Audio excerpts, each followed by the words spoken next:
let's get into the details of our stories. Now, President Mahama's two-day visit to Benin through Togo saw further talks and arrangements to see Ghana supply potable water to Togo and more electricity to the two countries. Well, Minister of Information and Media Relations Mahama Ayariga, who returned with the president from the trip last night, has been briefing the press corps at the Flagstaff House. He said the President Mahama also discussed with his Beninois counterpart how his country could learn from Ghana's health insurance scheme. The visit by President John Dramani Mahama has been described by the Minister of Information and Media Relations, Mahama Ayariga, as one that should deepen the existing relationship between the countries. It should also promote peace and security. But what were the details of their discussion? Ghana will, under the pact, which is currently in the works, supply potable water to Togo from Sogakope in the Volta region. The African Development Bank is expected to provide the financial backing for the project. The idea is that we have great potential to develop some of the water sources in Sogakope and then pipe it into Togo to serve the people of Togo and also people in the Volta region. The two countries committed themselves to work with colleagues in the sub-region to ensure the realization of the Lagos-Abidjan highway. The thinking is that it should be constructed in such a way that you don't have to pass 3 borders before you get to Ghana. A mini hydroelectric dam to be built at Juale in the northern region will also supply between 80 and 100 megawatts of electricity to Togo. In Benin, Mahama Ayariga said the two leaders discussed energy and health. The country wants in excess of the 40 megawatts of electricity it currently receives. Benin has a major challenge with the supply of energy. They have traditionally also depended on Ghana for the supply of energy from Akosombo. But with our crisis, it's also affecting them. They discuss also the issue of gas supply and how Ghana can help them with gas, because presently they are also trying to get gas from Nigeria. They have some challenges. Historically, we have sustained a beneficial relationship between us and them. We have been able for several decades now to actually supply them with electricity. And what they're asking for is to work with us to develop the potentials that we have. For instance, we have several sites where we can develop hydro generation. And the idea is that we have those potentials they don't have. So if they can work with us for us to develop our infrastructure, and then they can buy the energy from us. I mean, the energy that we give them is not free. We do sell the energy to them. So it's income that comes to our economy. President Mahama and his counterpart are said to have agreed to call an ECOWAS summit on energy plans for the region, specifically the exploration of thermal and nuclear energy. Forestry protection and road infrastructure to accelerate regional integration were also discussed. In response to a request for technical advice to replicate Ghana's health insurance scheme, President Mahama is said to have cautioned his counterpart on the inherent challenges. Benin seems to be looking up to Ghana in many areas: health, energy, and even port infrastructure. Does Ghana have the capacity to take on this big brother role in the region? Information and Media Relations Minister says such collaborations are mutually beneficial. Gifty Andopia, Joy News, Flagstaff House. Now, the Minority Caucus in Parliament has condemned recent comments by lead counsel for the NDC in the just-ended election petition directed at one of the justices of the Supreme Court. According to the caucus, Chachuchi Kata deliberately misrepresented the fact in his comment in order to ground a charge of bias against Justice Enin Yeboah. Mahmoud Mohamed Nuruddin reports. By 5-4 majority, the Supreme Court dismissed 3 of the 6 claims of the NPP petition, whilst the others were dismissed by a unanimous decision. 3 days after the verdict, one of the counsels for the 3 respondents, Chachuchi Kata, described Justice Enin Yeboah as, quote, biased against NDC and persistently and consistently voted against NDC on all issues. According to the Minority Caucus in Parliament, the court's records show that Justice Enin Yeboah did not persistently and consistently vote against the respondents on all interim applications that the court ruled upon in the course of the trial. At a press conference in Kumasi, members of the Minority Caucus said the link of former President Kufuor and Justice Enin Yeboah by Chachu Chikata is more curious, adding that the appointment of the justices to the Supreme Court, other than the Chief Justice, is made by the President on the recommendation of the Judicial Council in consultation with the Council of State and with prior approval of Parliament. They said a comment by Chachu Chikata was an attack on the judge's integrity because the facts do not support the charge. The comment by Mr. Chikata, however, was not disagreeing or even criticizing Justice Yeboah's reasoning in his judgment. That would have been a normal exercise in legal brainstorming. Rather, he attacked the justice's integrity by labeling him as biased when the facts do not support the charge. That is rather irresponsible, reckless, cowardly, and a clear manifestation of low standards in professional ethics. An attack on members of the bench is an attack on the fundamental principle of the rule of law and access to justice. Joseph Oseusu said it is necessary for Ghanaians to protect the Supreme Court's judges at all times, even when they hand down decisions that don't please them. They also called on Chachu Chikata to devote more time to publishing legal intellectual work to entrench the rule of law in the country. Member of Parliament for Finso South, Bin Abdallah Banda, said Chachu should be summoned before the Supreme Court for making contemptuous comments. Chachu Chikata, being a lawyer of his standard, should not have singled out one justice of the 9 justices and made such disparaging remarks about him. We are expecting the Supreme Court to summon Chachu Chikata before it and punish him according to the law, as they did to the others.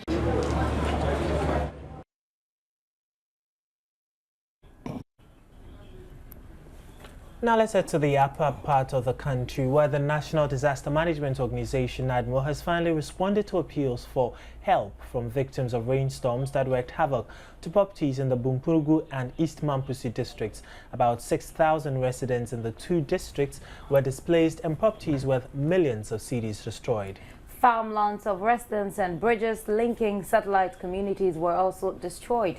Deputy Northern Regional Minister Alhaji A.B.A. Hussaini led a delegation of NADMO officials in the region to present the relief items to the affected persons. Now, the relief items included bags of maize, rice, clothing, and buckets. More children in Ghana are likely to be afflicted with heart diseases if housing issues in the country are not addressed. Former director of the National Cardiothoracic Center, Professor Frimpong Boateng, explains the current increase in cardiovascular diseases is largely due to poor ventilation in many homes. He was speaking at the launch of the World Heart Day, which will be commemorated on the 29th of September this year. Poor housing, he explains, can trigger a wide range of health conditions, including respiratory infections, which also lead to the development of heart diseases. No, we have a peculiar heart disease in developing countries called rheumatic heart disease. And that is a result of poverty. I mean, overcrowding with spread of infection. And usually it's a sore throat, a type of sore throat. You know how fast it can spread, or skin infection. Now, if housing is good, we don't live, there are not too many people sleeping in one room, the housing units are not overcrowded, then we don't have an increased incidence of this rheumatic heart disease. So what I'm saying is that as we create more wealth, we should design better housing for our people. This year's World Heart Day will highlight the prevention and control of cardiovascular diseases with an emphasis on women and children. Heart diseases is said to be the #1 killer of women, causing 1 in 3 female deaths. Children are also said to be vulnerable, as the risk of cardiovascular diseases can begin before birth, during fetal development, and exposure to smoking, unhealthy diets, and lack of exercise. You know, the women will not have that dramatic chest pain. It's very subtle, maybe pain in the shoulder, a little bit discomfort behind the breastbone, and pain sometimes going into the ear or the left arm, very subtle. So these are the things that we have to highlight, that if you have such pains, then take it seriously and report to the hospital. Why we want to focus on children also is that we find out that a lot of the risk factors that lead to heart disease actually started from childhood. We want the interventions to start from childhood, from the time the child is born. This year's theme for celebrating Heart Day is Take the Road to a Healthy Heart. Healthy eating and lifestyle is advice. We are addicted to salt and sugar. People like Precontre because of the salt. You know, if you give somebody Precontre and the ordinary pig feet without salt, they don't like it. Why? Because we are addicted to salt. So let's reduce our salt intake. And then the sugary drinks. The World Health Organization is hoping to reduce cardiovascular diseases by 25% by the year 2025.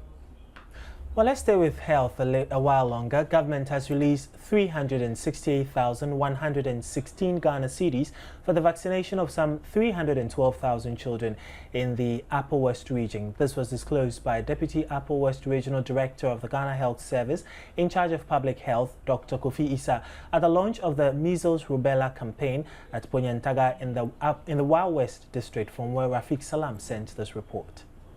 The regional launch of the measles campaign in Wild West District brought together chiefs in the area, health workers and children who are the beneficiaries of the program. As part of the campaign to create awareness of the program, some children walked through the program grounds with placards trumpeting the advantages of the vaccination exercise. The Deputy Upper West Regional Director of the Ghana Health Service in charge of public health, Dr. Kofi Issa, stated since Ghana signed on to the Millennium Development Goals, she has made a lot of improvement in achieving the targets set, but more needs to be done to hit the 2015 target. He advised health personnel involved in the exercise to be professional in their work and ensure that all children are covered. The exercise is ongoing for children who are 9 months up to 14 years. Rafiq Salam's report from Ponyantaga in the Upper West region. Now, Ghanaian entrepreneurs are ready to venture into solar and renewable energy will benefit from a $15 million grant from the Danish government. With support from the World Bank, the Danish government is seeking to establish a climate innovation center as part of a long-term strategy to reduce the impact of climate change in Ghana. Some African countries, including Kenya and Ethiopia, have benefited from the establishment of a climate innovation center. Through the center, climate change-related businesses such as green buildings, solar and wind energy, waste and water management systems would be created and supported. If the center is made operational, it would be essentially a business incubator where young entrepreneurs, more mature businesses can come and learn from experts. They can network with each other. They can find investors. They can undergo some technical training. They can have a little bit of office space if they need it. And so all these services, and even financing is always a big one that everyone's interested in. So all these services would be provided to the entrepreneurs who come to the center. Officials are hoping to set up the center before the end of this year. So the challenge is actually not to get the entrepreneurs. There's many entrepreneurs who are interested in this type of support.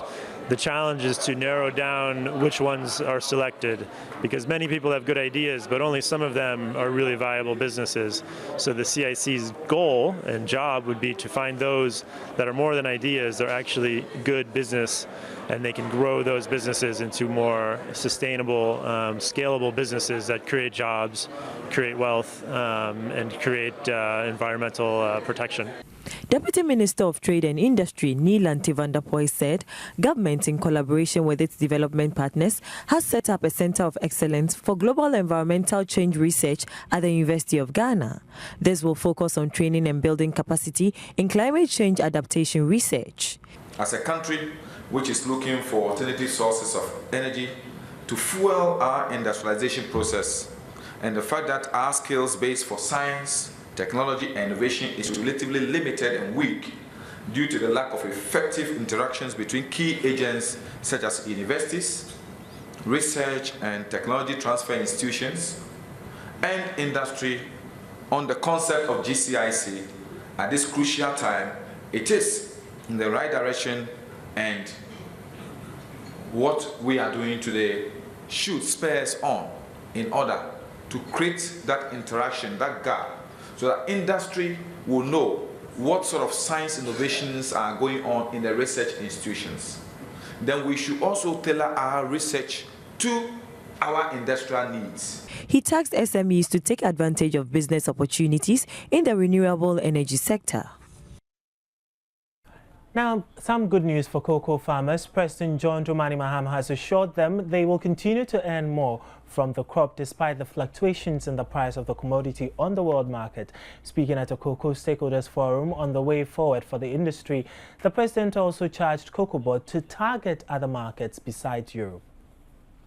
The cocoa subsector has been the backbone of the Ghanaian economy, providing a lot of jobs for many Ghanaians. It also contributes significantly to the country's foreign exchange earnings as well as tax revenue. The president therefore said the gesture is therefore in appreciation of the farmers. That when cocoa farmers' welfare is adequately taken care of, all other stakeholders in the cocoa sector will also receive their just rewards.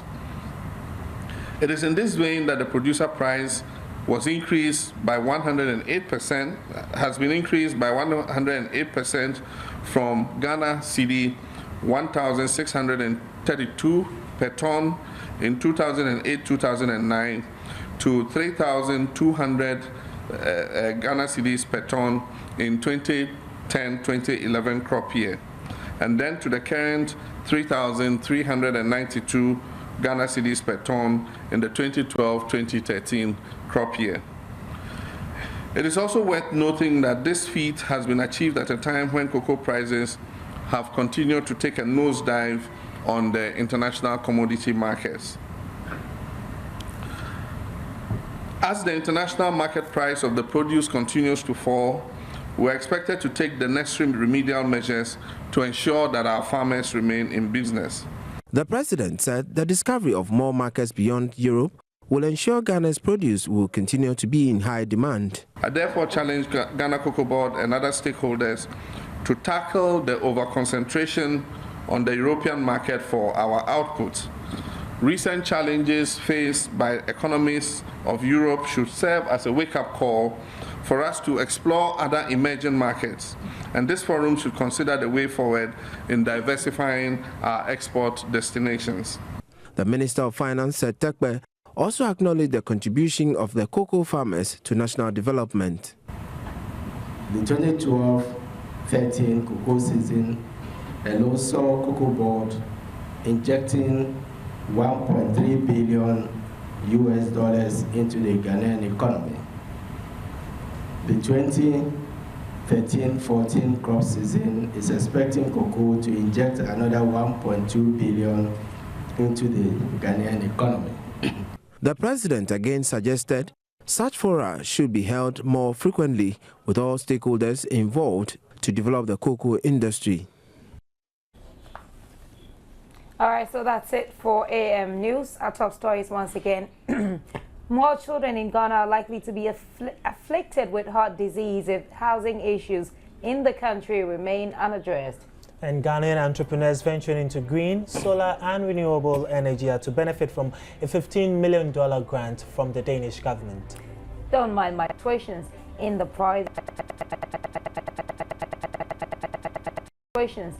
prices of the commodity on the world market.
Okay, so Matt, yes, good Rashida, morning. good morning, and you're here with the sports. Of course. Gifty says to tell you she's going to do research on sports. Oh yeah, I think I heard that one. I think I heard that one. You know, this morning, John Pinto is in the news. Remember that earlier in the year, he had a few issues here and there with his wife. Exactly, the stabbing then, incident we were exactly, told about. it got him a bit in trouble with his club as well.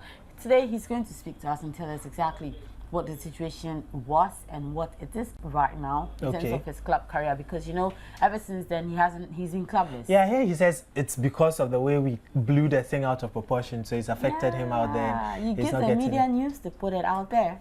That's so we were just doing our job. Of course. Yeah. Yes, and then we're also going to be hearing from former Cameroon striker Patrick Mboma. Eto'o says he's resigning, but Mboma has so that thing, wait, is it true? Because the technical team is saying Eto'o didn't say it. This is about the third time that Eto'o is threatening to resign, or he says he is resigning. It's happened before. The last time the Cameroonian president, the then Cameroonian president, had to, you know, step in and then do some mediation talks and all of that. But we'll see how it goes. Okay. All right, Sports on the AM show is proudly sponsored by Tigo. Smiley got Tigo.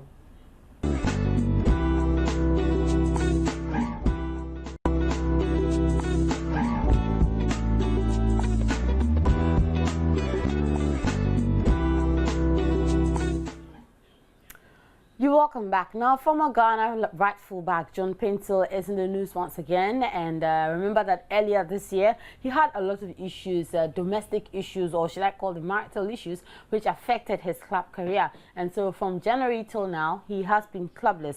And the former Fulham player says that he attributes all of these issues to the problem he had with his wife, Richlove Pinto. He's been speaking, he was speaking on Metro TV's Morning Right with Anita Owusu. Treat the case and also how the media also carry the things to the net, because today everything that you write on the net, everyone picks it and then it goes around.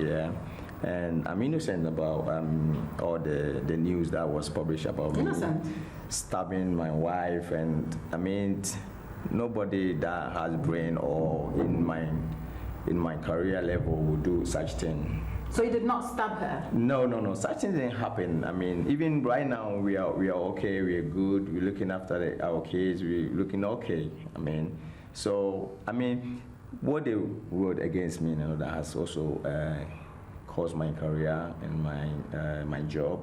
Every team that I go, they just go and it comes out. Like, I don't want to say this, but I will say this. What happened before the case happened was my wife took my passport, ran to my neighbor's house, gave it to my neighbor, which I don't want to mention the man's name, but he knows himself, and they kept the passport for 2 weeks. So after it was published that my club has terminated my contract, that was when I received a call from Sena Radio that somebody brought my passport to them, that person claiming that the person took the passport from Seco. So for me, it's been a tough time for me now, but I will use this opportunity to advise our media that we all work together. So such things, we should address it well and also investigate it before we publish such things. Because right now, as I'm talking, if I'm lying, you can go on net and Google it. Right, so that was John Pinto speaking up about how the media helped to cause the downfall of his career because he had issues with his wife, Richlove Pinto. Away from that, let's still talk about the Black Stars. And that game between Ghana-Japan is over. The one also between Ghana-Zambia is over. But the conversation still continues. Joy Sports has caught up with the former Ghana international Joe Ado, and he says that the test for Ghana was good when they played against Japan in that Kirin Cup Challenge in Yokohama last Tuesday. It was an exercise for the coach to see the players and how to use them in case we are in a tournament or we are in a competitive game. This is just a friendly game, and you know we shouldn't buy into too much of some people took it very seriously. Well, they should, because the excuse that was given to us, the public, was that we were going to play in Japan to improve our seeding. You know, I find that comical, because for us to think we'll go to Japan and beat them, I find it very interesting. That we are going to beat them to get a better seeding. Japan is playing in their home. Today, when I saw their squad, I was shocked. They had every single player there. You know, they were serious about this game. You know, we were serious, but I don't think we put that seriousness like we played against Zambia. We were more serious against in the Zambian game, which is right, than what we did today. So I wouldn't buy into that. For us, beating Japan in Japan was a very tall order. We did that in the first half. We did well, you know, by going up 1-0, but, you know, the odds were against us, obviously. You know, playing away after traveling immediately after the game. They didn't have time to celebrate. They traveled all the way across the world to the Far East to go and play this game. I mean, we have to give these players a lot of credit because they deserve it. They didn't come out with the results that some of us wanted. But I think it was a good exercise for Coach Kwesi Appiah to see the players that he will, you know, want to be in the squad. Former Ghana international Joe Adude. Now away from that, let's go to Cameroon, where Cameroonian international Samuel Eto'o has also called it quits with international football. He hasn't really given any reasons for which he's quitting from international football, but former Cameroonian international also Patrick Mboma believes that Samuel Eto'o will certainly take a U-turn and rescind his decision to retire from international action. Controversial, unfortunately, and I'm not in front of him today to speak and know what he feels inside, but I'm not sure he can leave the national team like that, you know. It was a difficult week he spent with the national team, with the same troubles with the federation. I've been told that he had also some issues with the national head coach. It's probably the moment we'll say that we'll let him say that he will leave and resign from national team. I don't think it will last long. He will probably think about it. He has a chance to play a fourth World Cup in his career, but it's a massive achievement. Right, away from that, Afghanistan has won its first international football trophy, beating India 2-0 in the South Asian Football Federation Championship final. Afghanistan was already 1 goal up before halftime, with Sanjay Ahmadi doubling the lead in the second half. And so that happens to be Afghanistan's first and only win in terms of competitive football. That'll do it for sports for this morning. Sports on the AM show is proudly sponsored by Tigo. Smile, you've got Tigo. My name is Rashida Baba Kadiri.